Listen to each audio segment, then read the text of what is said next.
this opportunity to decorate it as she saw fit.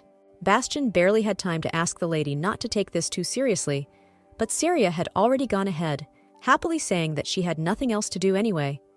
Stretching out his hands to her, the man desperately asked the girl to take her time and calmly discuss everything with her husband in a home environment, and she slowly agreed. Blue-eyed looked up at the shining chandelier, muttering that Rush wouldn't be here for a few more days anyway. As they rode in the carriage to the capital, the Archduke said that his wife should go to the estate, and he would come as soon as possible because the Emperor had urgent business, and Syria gently replied that she could wait.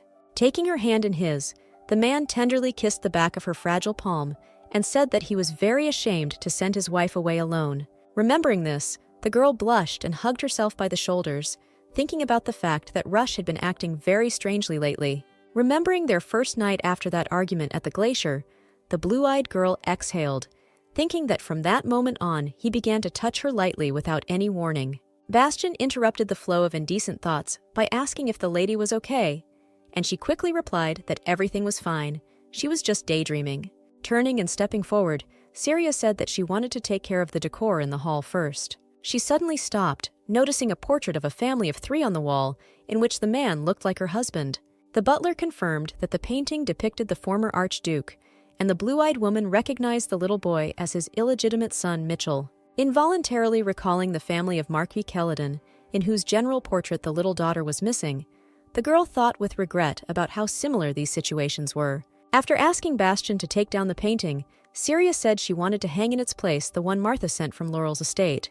They both immediately imagined how nice it would look to depict the estate that the Archduke truly loved, which, moreover, would protect him from unnecessary thoughts. Rush was busy with matters of state importance until the evening, and Lenin, a little disheveled from the amount of work, said that the Archduke had done a good job and created a stir, to which he replied that he was constantly doing this in the capital. When the assistant suggested leaving through the back gate to avoid the angry nobles, and the gentleman asked if that was too much, he reminded him of everything he had done a couple of hours ago, pointing randomly at the map.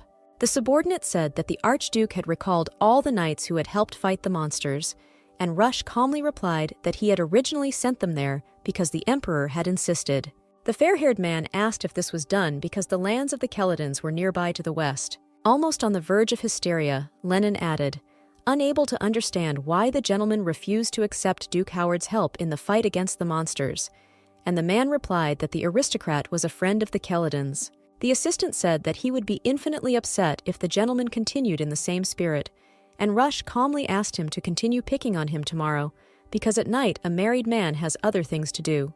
Turning to his subordinate with a soft blush and a smile, the blonde-haired man reminded him that he had only recently gotten married. As soon as the Archduke came out of his office into the corridor, he was surrounded by angry nobles who did not understand the reasons for the abrupt changes. Catching up with the gentleman, who was calmly walking through this whole crowd, Lenin asked why he hadn't done anything yet. He explained that he was talking about wedding rings, because he thought that the gentleman would comb all the jewelry stores in the capital when he received approval. Rush muttered that everything has its time and looked at his hand, wondering about the real importance and seriousness of this decoration. He suddenly remembered how a few months ago he had held Syria in his arms and wanted to do anything to save her from death. Raising his head and looking at the setting sun, the blond man thoughtfully said that it was still too early. The next morning, despite the bright sun, it was raining outside, pleasantly tapping on the roof and windows of the estate. The blue-eyed girl thought sleepily that, regardless of the weather, she felt strangely not cold at all, but rather very warm. She looked up with a smile at the half-naked Rush, who was gently hugging her and stroking her hair, when she heard a quiet good morning wish. Closing her eyes and turning pink, the girl whispered that she had a feeling that this had happened before. The blond man said he didn't remember ever waking up like that with her and touched his wife's knee with his palm, immediately moving to her thigh. When Syria tried to object sheepishly, the man asked her to stay with him because he so wanted to remember every inch of her body and put his hand under the skirt of her nightgown. Blue-eyed whispered desperately that they had a lot of work, and Rush, kissing her neck, asked what they were talking about.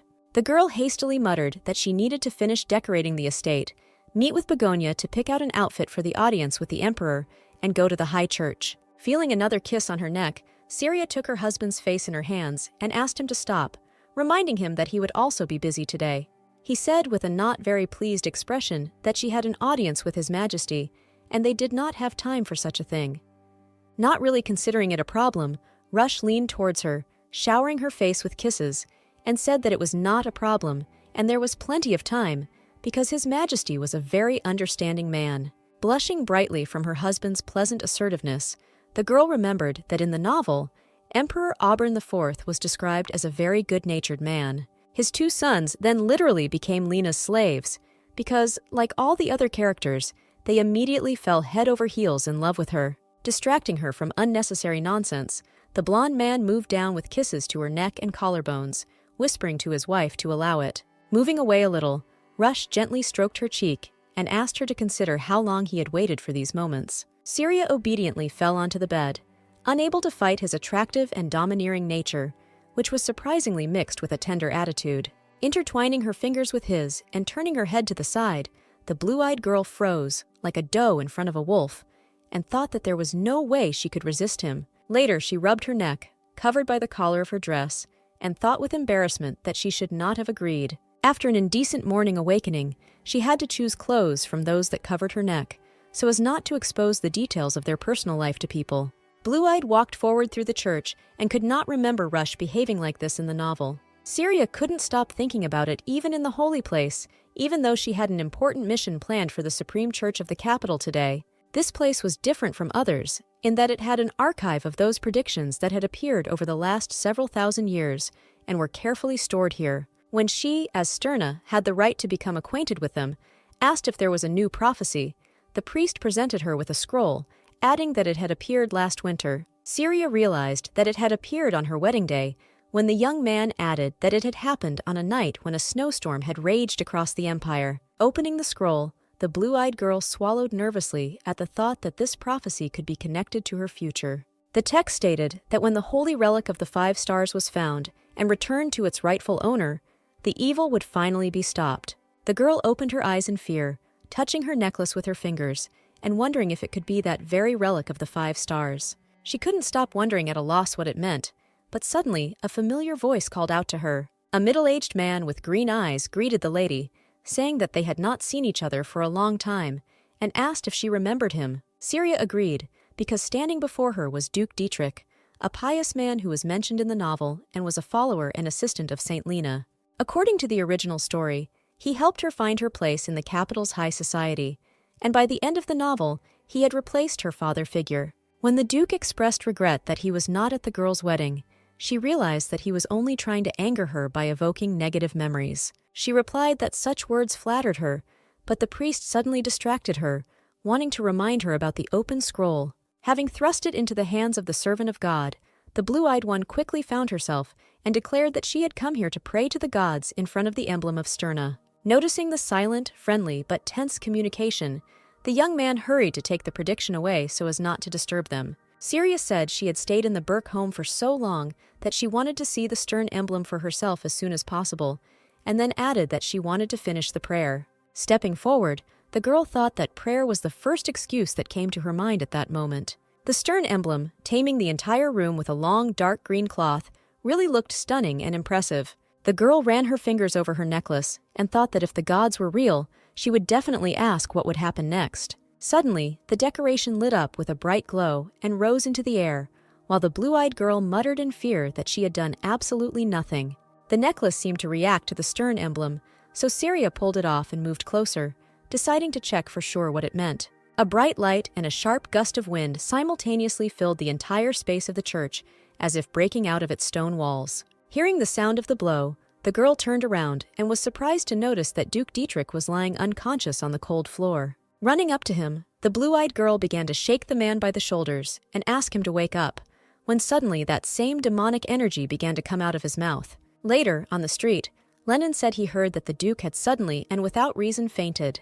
He said with concern that if he could have imagined such a thing, he would have definitely gone with the lady inside the temple. Looking at the priest scurrying back and forth, Syria couldn't understand what had happened, because the necklace had come to life as soon as she stood in front of the emblem.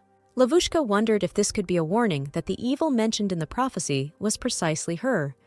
The Archduchess immediately remembered that Duke Dietrich had lost consciousness.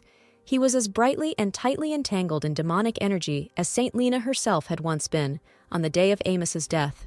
Folding her arms across her chest, the blue-eyed girl shook her head and decided that it didn't matter, because such thoughts only justified her actions. Syria stroked her ornament and thought that if the god wanted to return it to Lena, she should simply find a similar holy relic and give it to her. Turning to the assistant, the lady said that she wanted to secretly obtain the sacred relic, and Lennon asked why secretly. He replied that it could be obtained on the black market, but that such a place would hardly suit her, since there was illegal trade and strange goods there. The blue-eyed woman asked with a smile if he was afraid that the lady would buy herself something too fancy. She added that he shouldn't worry, because she, as a respectable Sterna, wouldn't take anything except the relic, and the blonde waved his hands. He explained that this particular black market was known for selling strong and healthy men as slaves. When they got there, disguised and, like all the other aristocratic clients, covered in translucent white masks, Syria was shocked. The lady, who had hidden her hair in a black wig, said with disgust that it was too much and that she could not understand whether she was in a black market or a slave market.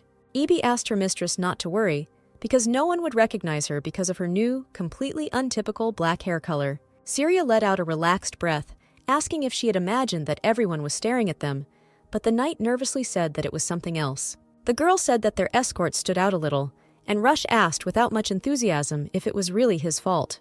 The blue-eyed girl exhaled loudly, muttering that this was precisely why she asked to let her go alone, but her husband asked how it was possible to come to such a place alone. Leaning towards his wife, he said with a smile that he was even glad of his stubbornness, and the girl replied that he was a good man, but his presence could ruin the whole plan. Pulling him towards her by the hand, Syria suddenly practically pressed her cheek to his face and loudly asked her dear one to be careful. Turning around immediately and looking at the reaction of those around her, she thought that this was enough for people to stop considering the blonde man a slave. The girl suddenly felt the gentle touch of Rush's warm fingers on her cheek, which had crawled under the white, translucent chintz fabric. Leaning forward, the Archduke kissed her with pleasure, causing her eyes to open wide and blush brightly from the unexpectedness of such an act. As if succumbing to a surge of adrenaline, the man decided to cross the line of generally accepted norms and was not afraid to deepen the kiss, penetrating her mouth with his tongue. Pulling away with a loud bang, Rush kissed his wife on the cheek, smiling brightly at her confusion. The blonde pulled away, saying that he thought that Syria quite wanted this kiss. While those around them stared at them in surprise, the blue-eyed one said that she did not want this in front of so many people, and the Archduke objected that it seemed to him that the plan was for them to prove that they were married. He turned and noticed with a smile that all attention now seemed to be focused on the ignorant Sir Elliot, who had also come with them. The girl nodded and agreed with her husband, who leaned towards her and whispered that, to be honest, it was he who needed to be realized. Rush added that they sell knights who were caught trying to escape from an expedition to hunt monsters or second-level sorcerers, and all the ladies look at the young man as just such a person. Syria muttered that Elliot didn't seem to realize it at all because he was surprised, and the blonde added that that was what made him charming. Abigail said firmly that she would not allow the lady's plan to be ruined, and she smiled brightly, calling her accompanying knight amazing. Walking towards her fair-haired colleague, she loudly asked how he was feeling, and when Elliot clarified what it was about, the girl exhaled, mentally asking him for forgiveness for the following words. Evie took as much air as she could into her lungs, and wanting to make sure that all the ladies present could hear, suddenly declared that he was impotent. The knight was immediately dumbfounded by the horror and impudence of the false insult, and then, stuttering several times, asked what she was saying. The dark-haired woman, continuing to raise the volume of her voice, declared that his impotence could be cured by some sacred relic sold in this market. The women who had previously planned to buy the young man heard this and immediately went their separate ways as soon as they understood the essence of Evie's words. Rush muttered quietly that it was very effective, and Syria hissed that her knight had done it very harshly. Watching everything that was happening from above, a man who looked exactly like the fair-haired Archduke shook his glass of wine, muttering that he had indeed deigned to please them with his presence. Looking at the dark-haired girl standing next to him, he added that this gentleman even brought his wife with him.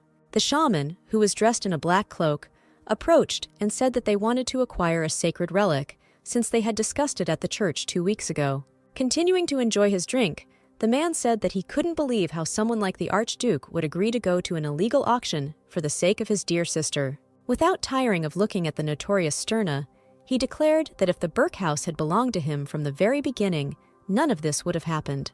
When Mr. Mitchell heard from the shaman that all the sorcerers were in position, he sipped his wine with a sly, bright smile. The blond man drawled that on his signal, they would have to attack and kill everyone, but be sure to leave the girl alive. A little later, on the black market, traders and buyers were in full swing searching for the necessary things among jewelry and other valuables. The host of the event said that, despite the fact that the auction is known for the slave trade, many sacred relics will be on display today. Looking at the blue stone necklace the man was showing off, Syria noted with boredom that it radiated divine power, while Rush folded his arms across his chest and asked if she would buy it. Blue-Eyed replied that this was not enough, thinking that such a conductor of energy would not be able to lead Lena, and thought that she still could not understand the prophecy. Propping her chin on her hand, the girl mentally thought that the saint was so obsessed with her necklace that it was as if the gods themselves had told her about it. She decided that she had to obtain the relic with the most powerful divine power, no matter how much it cost, and then secretly sell it at auction and send it to Lena. Opening a box made of expensive wood, the auctioneer solemnly announced that here was the item they had all been waiting for so long. He lifted the lid and explained that the tiara, sparkling with numerous diamonds and precious stones, belonged to a princess from the fallen kingdom and was found in the palace. Thinking that this was the one, Syria almost knocked over her chair as she quickly jumped up and screamed, raising the bidding sign above her head. Abigail, holding many boxes of purchased sacred relics, asked if the lady had said that one decoration would be enough for them. She added that the Archduchess seemed to have bought up almost everything that was at auction, and the blue-eyed girl replied that she wanted to assess the wealth of the Burke house for herself. Joyfully thinking that this should be enough to deceive fate itself, Syria asked her knight where Rush was, and she said that he had left. Waving her hand at Abigail, the girl said with a smile that she would go for her husband and asked him to take care of these purchases. The blue-eyed woman found her husband in the crowd 10 minutes later and quickly headed towards him, hugging him tightly from behind. She said he walked too fast, and the blond man smiled, turning to face his wife. The girl froze when she felt a different, more dangerous and frightening energy from the very familiar-looking man when he simply leaned closer. Feeling his breath on her lips, Syria extended her hand, clad in a lace glove, and said that he was not Rush. They were still standing together in the middle of a crowd of people, but now the blue-eyed girl was sure that she was seeing a complete stranger in front of her. She involuntarily recalled the boy's face from that family portrait of the previous Archduke, and feeling the cold sweat on her back, she thought that the brothers were very similar to each other. Mitchell looked up with a predatory smile and noted that his half-brother must have told his wife about him. Hearing the screams, Syria turned around and saw many mercenaries and sorcerers attacking ordinary and defenseless nobles. The fair-haired man suddenly turned her face towards him, clutching her chin with his fingers, and saying that he had heard that Syria Burke was a charming bitch, and apparently the rumors were not lying. Looking at her not just with interest, but rather predatory and insane, Mitchell hissed that having met the girl in person, the desire to steal her only increased. The blue-eyed girl froze, listening to these nasty words, when the man added that she was very graceful, and that was why the title of Stern meant a star. Mitchell leaned forward sharply, without a twinge of conscience, wanting to touch his lips to the lips of another man's wife, and Syria felt how her whole being resisted these vile attempts. She lunged, grabbed him by the shoulders, and bit into his earlobe, ready to defend her honor in every possible way. Moving away, the girl looked at him angrily with blood on her lips, while Mitchell recoiled in surprise and screamed loudly.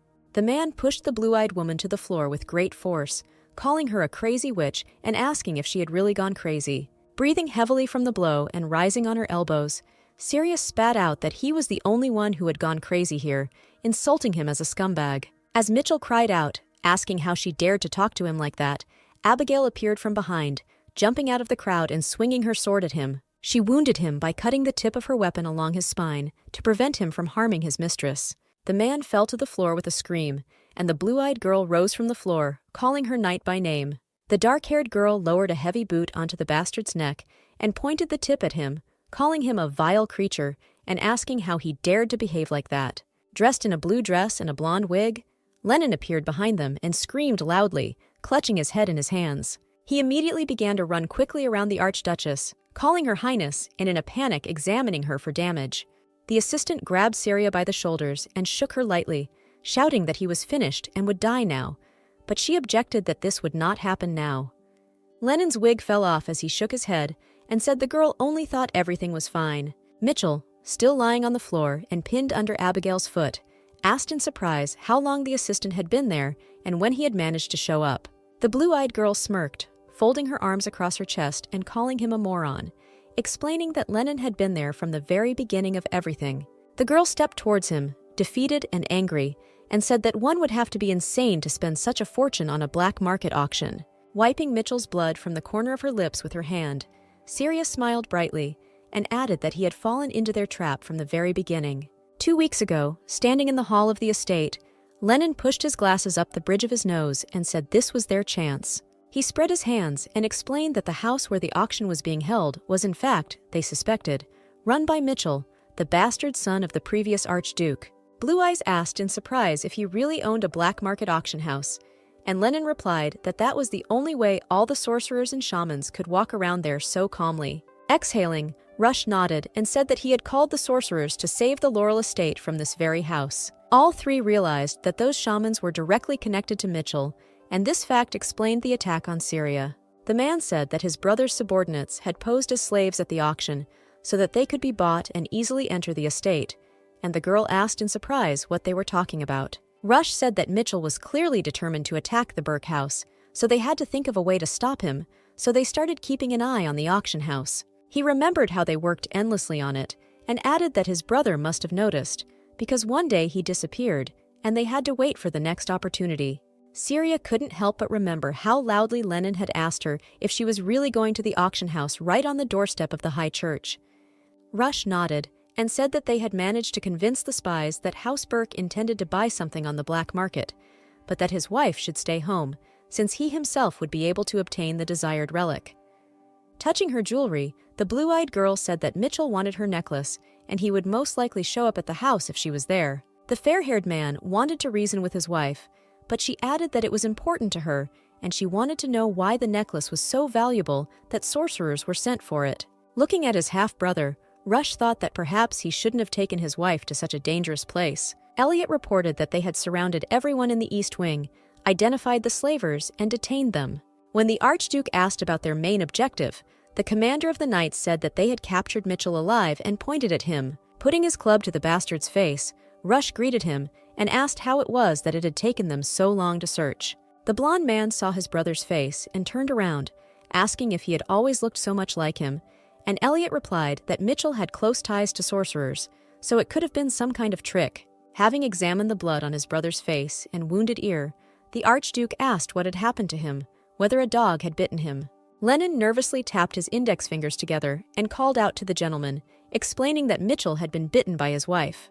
When Rush asked why the girl did it, his assistant swallowed and said that he tried to touch her lips. Hearing this, the Archduke quickly rose to his feet and kicked the bastard right in the face, not intending to stand on ceremony with such a thing.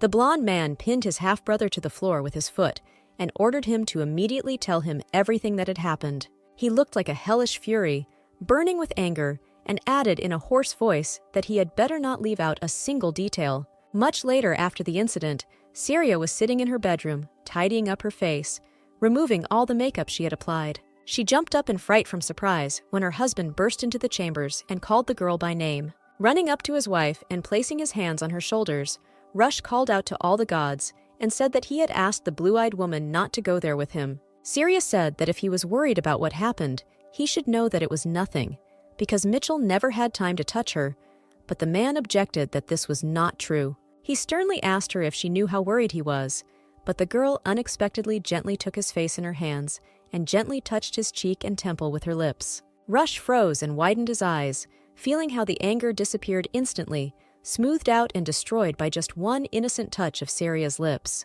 Moving away, the blue-eyed woman kindly asked her husband not to be angry with her, because everything had gone quite well. She didn't have time to finish her thought, because the man pounced on her with a deep kiss, forcing her to moan into his lips in surprise and harshness. When the blond man lifted her up and sat her on the table, sliding his hand under the hem of her robe and stroking her thigh, the girl blushed brightly and asked him to talk about everything first. Moving down a little lower in front of her, Rush squeezed her thigh with his palm and left several hot kisses on her pale skin. Moving away, he, all heated and impatient, asked why she had started everything herself, and now was asking him to wait and talk. Taking his face in her hands, the girl moved him away from her legs and raised him higher, asking if Mitchell was alive now, and the blonde answered that for now, yes. Syria got down from the table to the floor and asked him to tell her why his half-brother needed the necklace when he found out. The man exhaled, asking a little discontentedly if, after what had happened, she was still interested in the history of the necklace and why others needed it. When the blue-eyed girl responded with consent, Rush gently stroked her rosy cheek and asked where she got so much recklessness from. Gently brushing the silky hair from her face, the Archduke asked his wife not to complicate his task of protecting her. He suddenly exhaled loudly and asked softly if Syria knew that he still sometimes cried in his sleep. The fair-haired man added that sometimes his wife even asks for her life to be spared, without waking up from her sleep.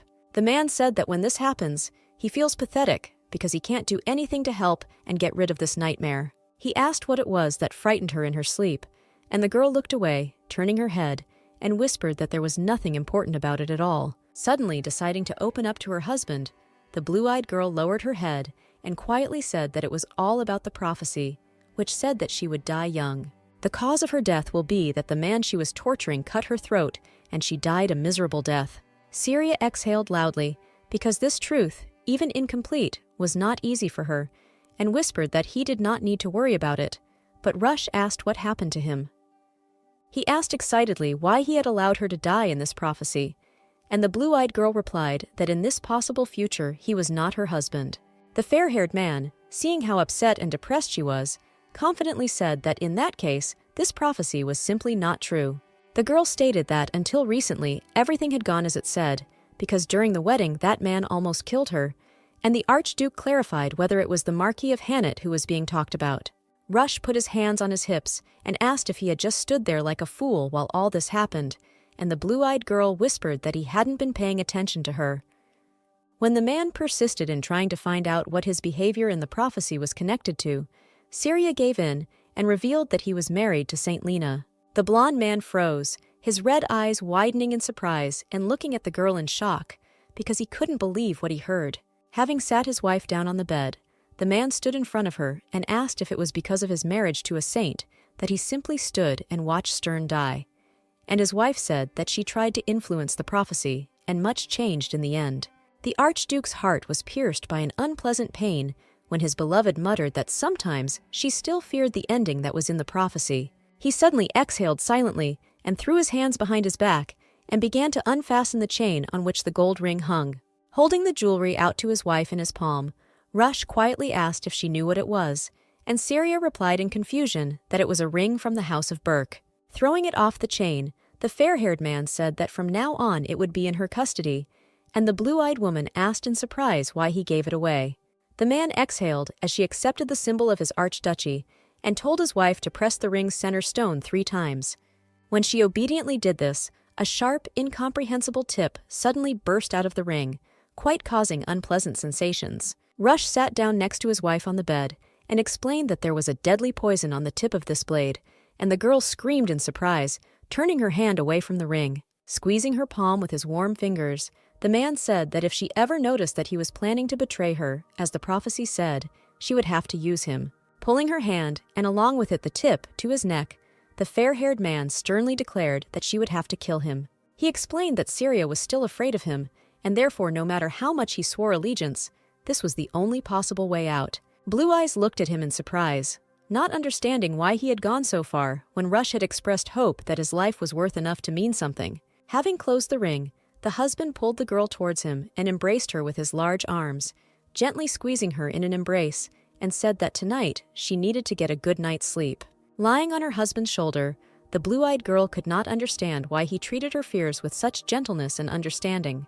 A couple of days later, a tired Lenin said he had no more strength and vowed to personally punch Mitchell in the mouth the next time they met, and Syria put her arm around his shoulder, telling him he could do whatever he wanted. She immediately pointed to the decorated table, on which stood many plates with food, and added that first he needed to eat, and the assistant thanked the lady for her concern. Watching the fair-haired man eat, the Archduchess suddenly asked what his last name was, since, judging by his manners, he was from an aristocratic family. Lenin explained that it had been many years since his home and family were destroyed, and he had only survived thanks to his lordship. Syria hastened to assure him that she had not planned to remind him of the bad times.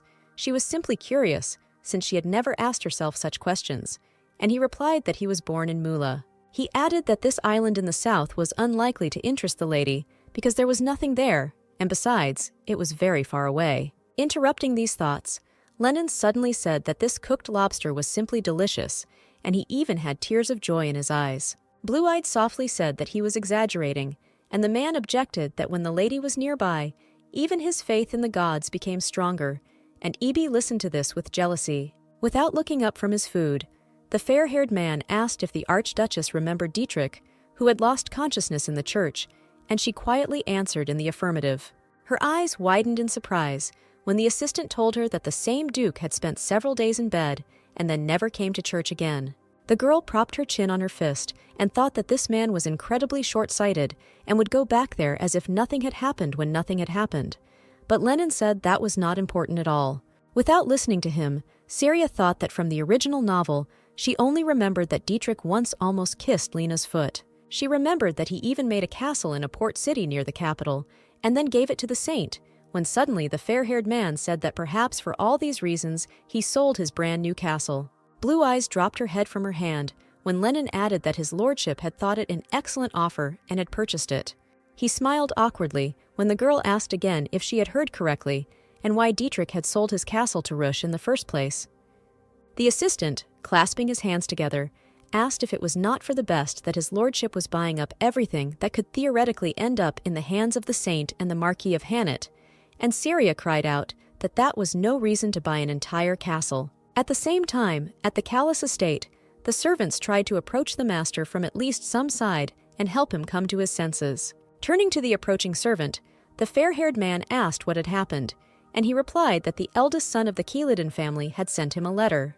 The Marquis moved away from the window and ordered that this message be burned, and that the servants of this house were no longer to be admitted to his estate. When the assistant tried to object, Hanet said that Cassius Keladin should be grateful that they had simply cut off contact with each other. As he walked forward, the young man remembered how he had learned of the deed of his half-brother Syria when he had shouted, asking what had happened to Archduke Burke, since he had suddenly started a duel right during the banquet. It was then that the servant told him about the rumors, and from that moment on, the fair-haired man lamented the fact that his ex-fiancée never told him about what happened. Callis thought that the blue-eyed girl did not want to show him her weakness, so he only modestly remained on her side. But in the end, the girl told everything to someone completely different from him. He clutched his hair with his hand and stroked his forehead, thinking about how she could only tell this story to Rush. As he was about to fall, the servant ran up to him, but the Marquis asked how things were going with the gift for Syria, and he replied that everything was going according to plan, but for now, the master needed to rest. The assistant said that if he didn't rest for a long time, something might happen to him, but Callis replied that he didn't care anymore. Looking at the portrait of the girl hanging in his office, the blonde thought that he didn't want to marry anyone else except Syria. Sometime later, the newlyweds, Rush and his wife, were walking through the art gallery together, discussing art and creativity. Distracting the girl from looking at the painting, the Archduke muttered with a smile that perhaps he should have bought her a gallery instead of that castle. The blue-eyed girl asked in surprise what he was saying, and the man explained what he had said by saying that he had only just now noticed how fascinated she was by painting. Walking in step with her husband, Syria said that of course she would look at the paintings, since they were in an art gallery. She immediately said that since he had brought up the subject, they should discuss why he had acquired Duke Dietrich's castle, and the blonde man replied that it was supposed to be a surprise. Sterna muttered that such surprises would definitely give her a heart attack when the Archduke was suddenly called. The young man said that he had seen his lordship from afar and asked for forgiveness for having addressed him so suddenly, and Rush muttered half-heartedly that they had not seen each other for a long time. Before them stood Sire Bellegarde, the second prince of House Bellegarde, who in the original novel fell in love with Lena and fought Rush for her. Stepping forward, the dark-haired man placed his hand on his chest and told the Archduchess that they had not seen each other for a very long time. He asked if he remembered correctly that their last meeting took place during a tea ceremony hosted by his mother. The prince added that she was looking forward to the girl visiting the palace again, and Syria asked if he meant Empress Ekazel. The girl laughed nervously, thinking that he was talking nonsense, because in the novel, everyone knew that Sterna and the Empress were not on good terms. After Syria, the daughter of Marquis Keladin, dared to buy the jewel that the woman had her eye on, she even refused to be in the same room with her. The prince began to invite him and her ladyship to visit the castle, but the blue-eyed one quickly said that she had a lot of things to do, since she had only recently received her new title. As she left the meeting place, the girl waved her hand to the prince and asked him to forgive her, advising His Highness to discuss all issues with Rush. Preoccupied with the idea of having as little contact with the characters in the novel as possible, Syria did not notice the girl walking towards her, and they collided with each other. Immediately catching the unfamiliar lady by the hand, the blue-eyed woman quickly asked for forgiveness for her carelessness. She saw a pretty girl with pink hair in front of her and asked if she was hurt, and then remembered that it was her who had saved her from the attack of monsters on the plains. When the blue-eyed woman said that she had not recognized it, the lady blushed deeply and said that she was incredibly glad that her ladyship remembered that moment. Remembering that she had not had time to introduce herself, the pink-haired beauty said that her name was Marceline Paulbus and that she was the wife of Duke Paulbus. Syria said that she had not been able to find out how the girl's recovery was going, and she explained that she was almost unharmed, unlike the broken carriage. Marceline said that she was still afraid to remember that day, and the Archduchess replied that she was glad to know of her good health. The girl asked how she could thank the lady, but the blue-eyed girl assured her that it was completely unnecessary. She took the rescued Duchess by the hands and said that she was happy just to meet her again. Both girls squealed, inspired by such a meeting and conversation, looking like little girls from the outside. Smiling softly, Syria thought that Duchess Paulbus herself was a valuable prize, because to get to the Cornez Plain, it was necessary to cross her lands, which the Duke had fenced off from the outside world to protect against monsters. She immediately smiled brightly, thinking that now, by a lucky coincidence, the rescue of his wife would open this path for the Knights of House Burke. Remembering her husband, Syria looked back at him and noted with a smile that he seemed busy, standing surrounded by a dozen aristocrats wanting his attention. It was immediately obvious from Rush that he was the main character, ideal, and even if you judge him objectively, apart from the whole plot, simply an amazing man. Involuntarily remembering his strong embrace and tender lips, the blue-eyed girl put her hand to her chest, unable to look away. After observing this, Marceline gently remarked that the Archduchess seemed to be very close to her husband. When Syria asked what this meant, the girl explained that the lady looked at her husband with eyes full of love. She froze in place, looking at Rush, who caught her surprised and even frightened look and thought, could she really be in love with him? The girl couldn't help but blush brightly, being sure that such an assumption was simply ridiculous. Lennon said the same thing when, a few days later, everyone was marching into the dungeons of the High Church. Walking behind the others, the deputy folded his arms across his chest, saying with annoyance that a week had passed and the detained Mitchell had not moved since then. He added that at first he was even absolutely sure of his death, and Syria, remembering the sword blow from Abigail, asked if his injury was really that serious. The fair-haired man said that not at all, because they had made every effort to bring him to his senses. Lennon said they fixed everything except the ear, and when the blue-eyed girl shouted that there was absolutely nothing shameful about that bite, he asked for forgiveness and promised not to mention that incident again. Descending the wet steps, the Archduchess suddenly slipped and would have certainly fallen if not for the strong arms of her husband, who immediately caught her. Looking over Syria for damage, Rush asked excitedly if she was hurt, still holding her tightly in his arms. The blue-eyed girl blushed brightly, going over all the recent events in her head, and realized that the fair-haired man was really looking at her with undisguised love. Thinking that the words of the silly Duchess had embarrassed her then and were now the cause of her embarrassment, the girl stood up, holding on to her husband, and thanked him. Elliot noticed that even in the dungeon of the High Church itself, it was dark and slippery, as Lennon used his key to open the heavy lock hanging on the door. Walking towards the dungeons, the Archduke's assistant noticed that this was precisely what fascinated and frightened him about him. The series was led to Mitchell's cell, who was bound hand and foot and lying lifeless on the cold floor. The blue-eyed girl looked at him, reminding him that they needed to say hello, since they hadn't seen each other for so long. Immediately folding her arms across her chest, the girl responded to his gaze, and thought that their current opponent was so terribly similar to Rush that it gave her goosebumps. The girl asked if it was true that he had not moved since he went to prison, and Lennon confirmed this, saying that they had even poured water on him and shaken him, but it was no use.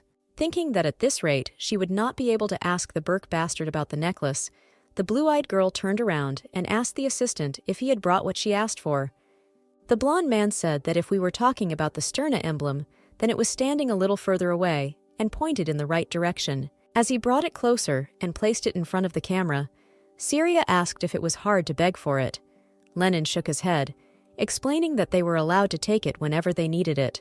Looking at the men, the Archduchess asked if they could go out, as it would not take long, and the assistant asked what she was going to do.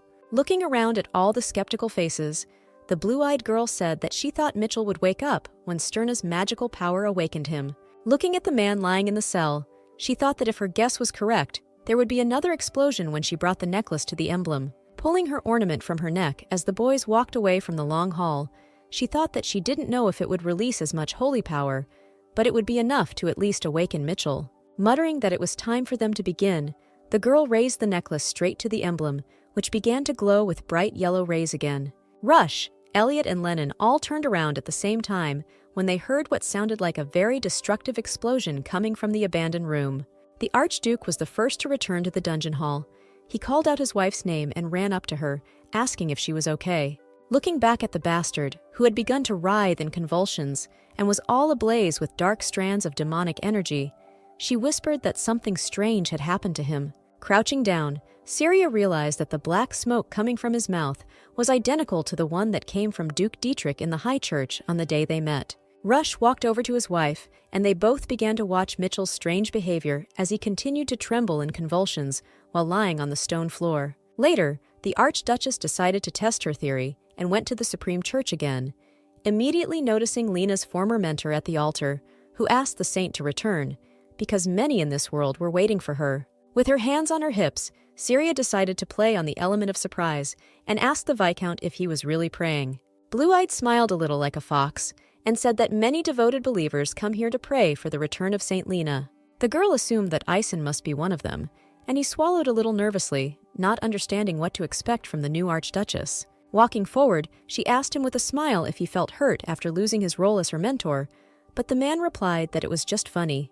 The Viscount said in a hostile tone that even if the lady wanted to tell him something, she must respect the sanctity of this place, and you went ahead, explaining that you had also come to pray. Syria walked up to the emblem and took her necklace, saying that she was still stern after all. When the girl took off the strangely shaped decoration, took it in her hand and extended it towards the emblem, the Viscount noted that it all looked very strange. He barely had time to finish his thought, because he was knocked off his feet by the strongest divine power, capable of expelling all demonic energy from anyone. Blue-Eyed ran up to the man, watching as black and red essence, similar to the one that left the body of Duke Dietrich and the bastard Mitchell, came out of his mouth. Looking at it, the Archduchess realized that the necklace's power only affected those who were under Lena's influence. Meanwhile, Lennon and Elliot gave the knights instructions to check and search the room they were all in. The Archduke's assistant ordered the soldiers to catch anyone who tried to escape, but not to kill them, and they agreed. Elliot put his hands on his hips and said that they were all just rats, and the blonde man said that if it weren't for the lady, they would never have found out about the real villain base. He added with a quiet laugh that he was shocked when she started screaming and demanding to be taken to the sorcerers, holding the necklace in front of her.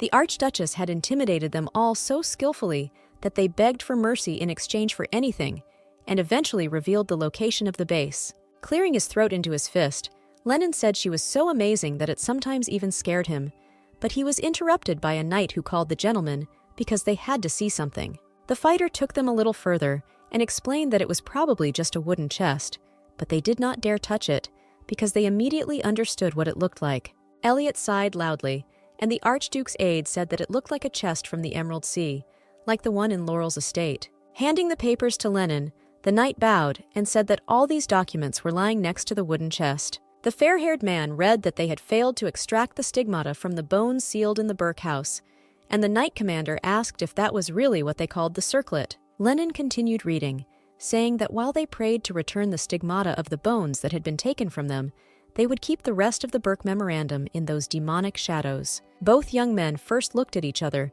and then looked at the mysterious chest, muttering in confusion about what demonic shadows were. A little later, Mitchell, already in his true form, woke up in a dungeon from a cold drop falling on his neck from the ceiling, and was surprised to realize that he was tied to a chair. In front of them were the newlyweds, the Burkies. Rush noticed that they hadn't seen each other for a long time, and Syria, who was sitting next to him, looked very bored. His stepbrother looked at him with such confidence, as if he held all the cards, and smiled like a predator, reminding him that they had a lot to discuss. The young man swallowed nervously, as if he didn't remember where he had ended up and how, looking around the steel bars of the cell. Looking at the two people waiting for him to explain, Mitchell thought that the last thing he remembered was putting himself into suspended animation. Suddenly, seeing the chest lying on the Archduchess's lap, he jumped up, causing the chair to creak, and shouted, asking where they got it from. Grabbing his stepbrother by his brown hair and yanking it hard, Rush asked him how dare he look away while they were talking. Leaning towards Mitchell and smiling, the blonde man asked if he was distracted from all this by the chest they had found hidden under the boxes in his hideout.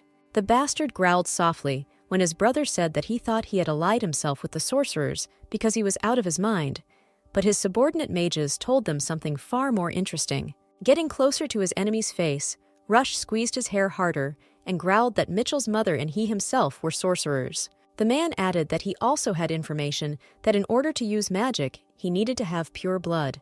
But the former Archduke, his father, was not a sorcerer at all. As if this gave him complete freedom of action, the fair-haired man concluded with a smile that Mitchell had never been a bastard of the House of Burke. Looking at him with undisguised hatred, Rush asked what the sorcerer wanted in his house, since he had not been too lazy to bother with magical disguise. Shaitan replied that the Archduke simply could not have learned this from his people, because they would never have betrayed their master, and he calmly replied that he had figured all this out in the same way he had learned about the house that belonged to him, in which the auction was taking place. Upon hearing that he had been betrayed by the mages he had hired to infiltrate Laurel's estate, Mitchell shouted that they would never have surrendered so easily to the enemy. He knew for sure that he had cast many memory-affecting magic spells on them to prevent such an incident from happening, and he could hardly understand how the enemy had managed to get past them.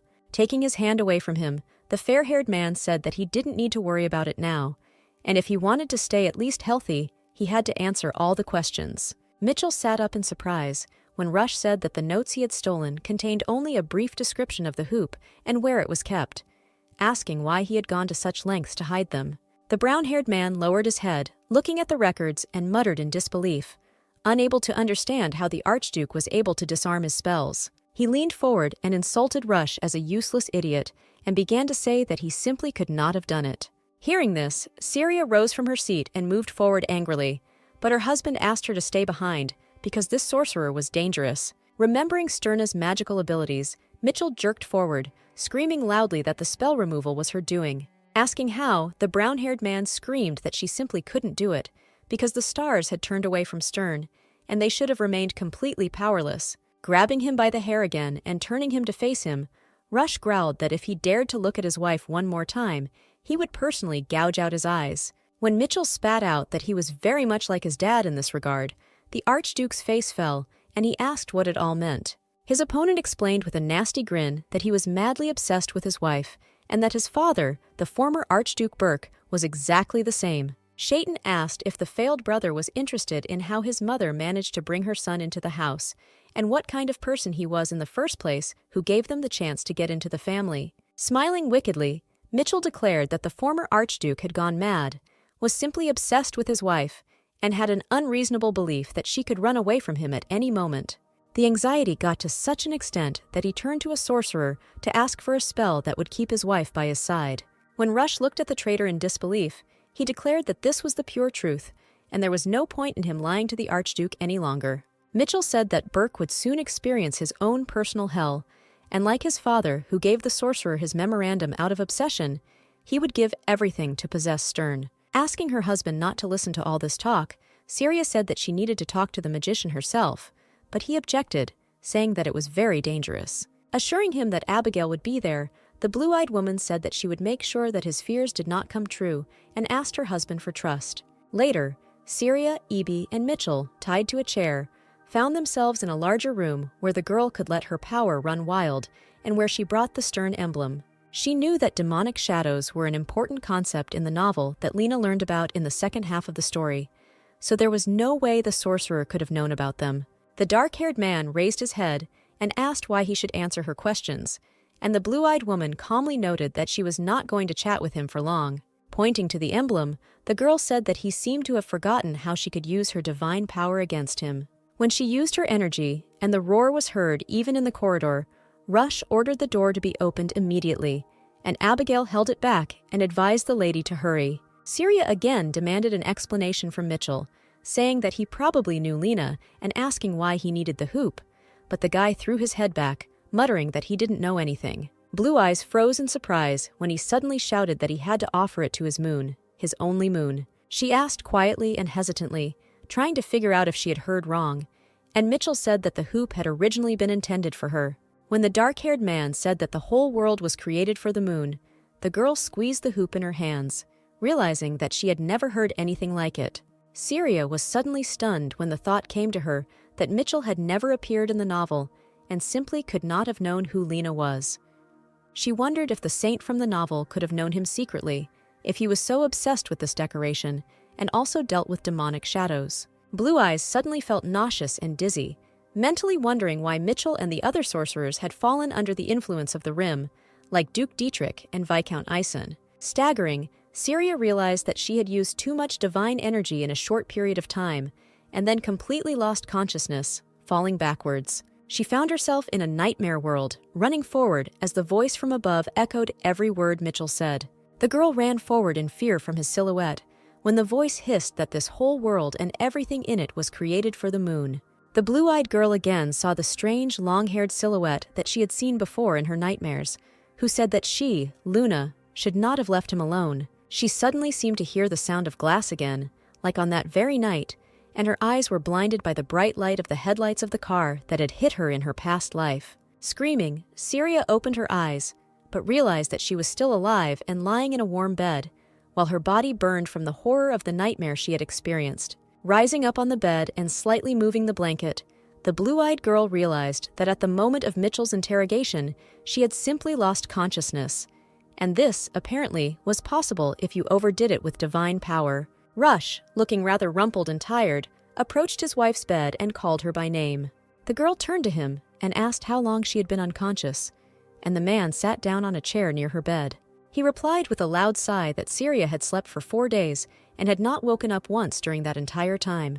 The blue-eyed girl nervously clutched the blanket with her fingers, looked away, and whispered that she didn't know about such a side effect of using her power. The blond man covered his face with his hand and rubbed it several times, dejectedly reminding him that his wife had promised not to make him worry. The girl froze, feeling the emptiness on her collarbones instead of a necklace, when her husband muttered that she asked him to trust her in her plan. She looked down, realizing that she no longer felt the usual weight of the jewelry on her skin, and asked where it had gone. Rush looked up at her and said that he had already believed her once, but now he would not allow himself to be put in danger. Taking his hands away from his face, the man said that was why he broke that damn necklace, and his wife looked at him in surprise, not expecting such a thing. Explaining his actions, the fair-haired man remembered that while she was sleeping, he thought about how he would live if his wife never woke up.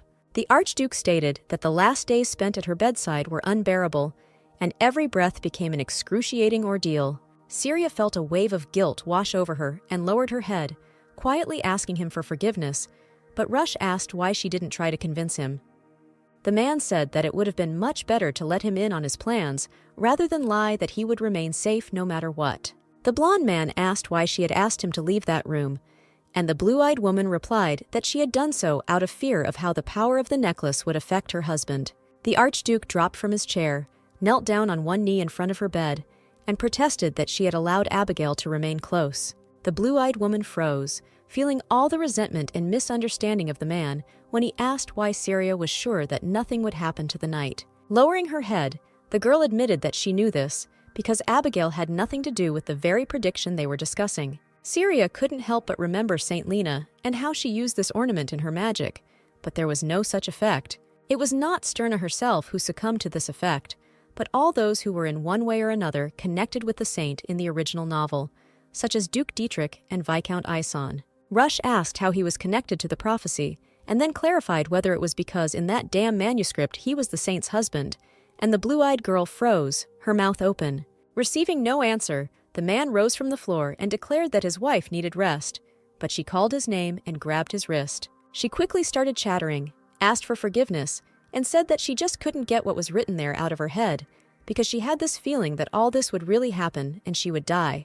The girl thought that she had no right to offend others because of the pain and fear that had accumulated from her past life, but that is exactly what she did. The blonde man froze as she held his hand tightly and breathed heavily, no longer able to fight back her tears, and called his name again. Looking down and letting cold, salty tears fall like a stream, Syria swallowed quietly and said that she was incredibly sorry that her husband had to worry so much. Sitting back down on the bed, Rush sighed and declared that she was very strange, and he had expected her to apologize as usual.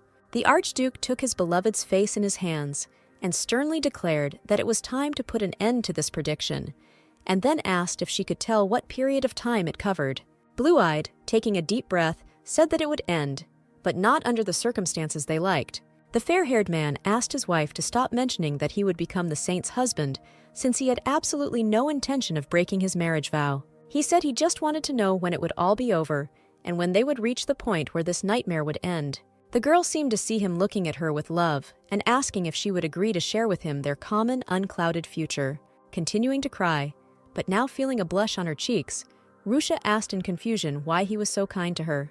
Taking his wife's face in his warm palms, the Archduke pressed his forehead to hers and whispered that he was doing all this because he loved her. Gently stroking her chin, the fair-haired man, as if again and again convincing the girl of the truth of these words, repeated that he loved her. Suddenly, allowing herself to feel what she had previously feared, Syria almost stopped crying and quietly whispered that she felt the same. She touched his cheek with her palm, confessing that she also loved the man, and pressed her lips to his lips in a tender kiss. As they both fell onto the bed, the blue-eyed girl quietly laughed and cursed, finding herself under Rush.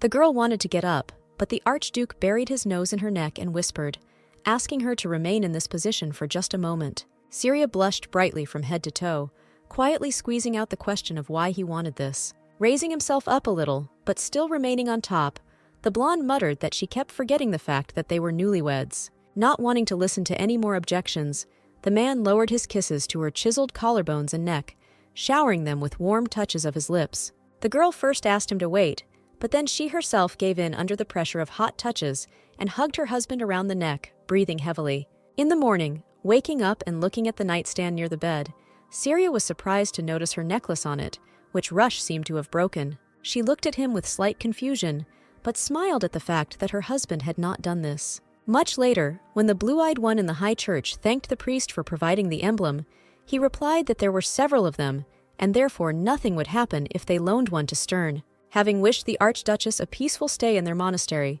the priest bowed and went on with his business. Turning back to the altar, the girl thought that it might be because she had used all of her divine power, but she actually felt a little better despite losing consciousness. She made a clear decision that she had to be more careful in the future so that Rush would never look at her with such a tired and lost look again. As Syria pulled the necklace off her neck, she thought he had every right to be angry, but he still returned the necklace. Walking closer to the emblem and squeezing it in her hand, the girl mentally expressed the hope that she would be able to repay him for all his kindness in the future, when suddenly the Archduke himself called out to her. She turned around, asking what he was doing there, and the man calmly replied that he had come to take her home, since it turned out that she was not yet at the estate. Blue Eyes didn't manage to remove the necklace from the Stern emblem in time, and so it began to glow brightly with divine energy. Realizing what to expect now, the girl screamed in panic and rushed forward to protect herself from the impact of the rays of magic. Syria ran towards him as fast as she could, asking him on the go if he was okay, since Rush was still standing on his feet, unlike the previous people who had been affected by this force. Grabbing her husband by the hand, the blue-eyed girl looked at him, asking whether it was necessary to call a doctor, or better yet, a priest. But Rush, surprised by such a reaction, asked the girl to calm down. The man claimed he was fine, but the girl shook his arm, screaming that he couldn't be fine because he had been hit by a divine force. As his wife pulled him forward, the fair-haired man asked in surprise why he should be affected by divine power if he was a beast, and Syria muttered that he must have just been confused. The blue-eyed woman gradually walked closer, almost breaking into a run, and Rush asked in confusion where his wife was rushing off to in such a hurry. The girl stopped and turned to her husband, whom she was still holding tightly by the wrist, and shouted that, of course, she wanted to take him to the doctor as soon as possible. The Burke family doctor smiled nervously and declared that, with all due respect, His Serene Highness the Archduke was in perfect health. Syria asked why, looking lost, and Rush, sitting in the chair, said with a slight grin that her words were hurting him a lot. The Archduke turned to the doctor and said that he could go free, and the blue-eyed girl grabbed his cheeks, muttering that it was impossible because he, of all people, should definitely not be okay. The blonde man asked if she thought so because he was one of those who was bound to be affected by the divine power of this necklace. The girl thought hard about whether she could have been mistaken because Duke Dietrich and Viscount Ison, who were somehow close to St. Lena, gently kissing his wife on the cheek, Rush whispered to her if she would continue to touch him. Syria felt the touch of his lips on her neck and pulled away, asking him to let her go for a second, and the Archduke answered in confusion that she had started it. Blue-eyed wondered why she had never once thought that this world was different from the one written in the novel, because her Rush, unlike the main character of the original story, exchanged barely a couple of words with Lena. Taking his face in her hands again, the girl asked if he had ever had contact with the saint, and the man replied that he had no reason to touch her. Syria shook her head and stroked his cheeks, then clarified that she was not talking about physical contact, but about normal conversations. The blonde man said that one day, when they passed each other and barely collided, his hand literally began to bleed. Blue Eyes froze when she heard this, and wondered if there was something wrong with Lena's divine power, since it was enough to just touch it to cause such damage. The girl thought that the necklace had no effect on Ibi either, and that she had never met the saint, and perhaps Rush was indeed right. The Archduke wrapped his strong arm around his wife's waist and pressed her to his strong chest, kissed her on the neck, and asked if she would continue to think about Lena.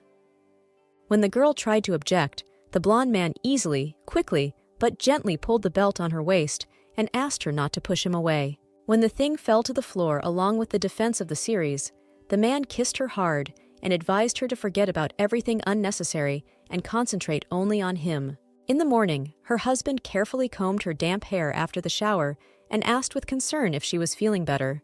When the blonde-haired man said that she looked pale, the blue-eyed one remembered last night and muttered that someone had kept her awake. Rush chuckled softly and admitted that he was guilty, which is why he decided to comb her hair.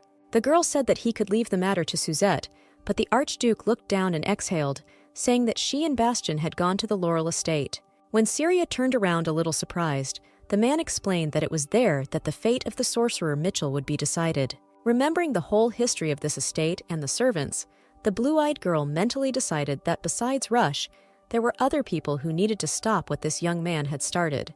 The girl turned back to the mirror and asked if they should go there too, since he had something to tell Mitchell, for example, about the former Archduke. The blonde man stated that he wanted nothing to do with him, because no words would change the fact that his father was a scoundrel who, for some reason, ended up turning away from his family out of selfishness. Once again, stroking his wife's silky hair with his fingers, he assured her that he was not like the former Archduke and that she was more important to him than anyone else. Softly inhaling the scent of her hair as he twirled it around his fingers, Rush bowed before his wife and said that they had no further reason to think about it.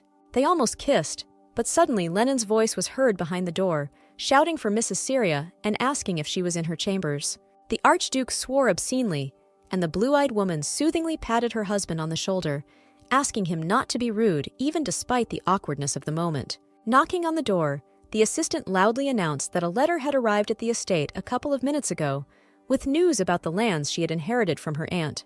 Lenin said that they had discovered a cave with crystals, and Syria raised her fist in a victory gesture because she had been waiting for these results for a long time. Later, in the office, the assistant pointed to the map and said that the cave was discovered near the territory of Duke Paulbus.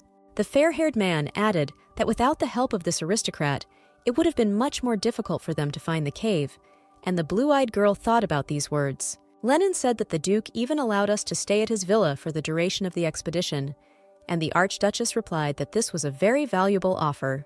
The assistant wondered why the Paulbas house, which had never been so friendly with others, was now providing them with such assistance. Syria thought with a smile that in the novel the Duke was famous for his loyalty to his wife, and when she was killed by monsters, he began to wear only pink things in memory of her. Blossoming with the thought of how well everything had come together, the girl thought that it was very opportune that she had become friends with Paulbus's wife, and not with him himself. Leaning towards the lady, Lenin covered his sweat with his hand, asking her not to misunderstand him, and was clearly about to ask some interesting question. He asked if she was friends with the divine powers, because otherwise it was impossible to know about the crystal cave, and the girl threw her hair back and replied that she had simply thought it all out in her head. When the assistant collected the papers from the table, the blue-eyed girl asked if he needed anything. She said she wanted to give the boy some of what she had found in the cave, since he had helped her search despite his busy schedule, and Lennon cried out in admiration. Syria hid her face in her hands when the blonde man said that his lordship was already paying him so much, so he didn't need such payment.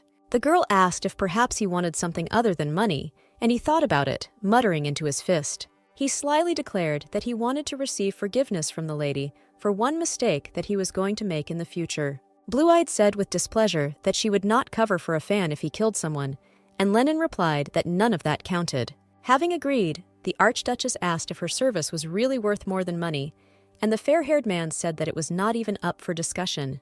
Pleasantly surprising Syria, Lennon said that her service was not only more important, it was more valuable to him than any treasure.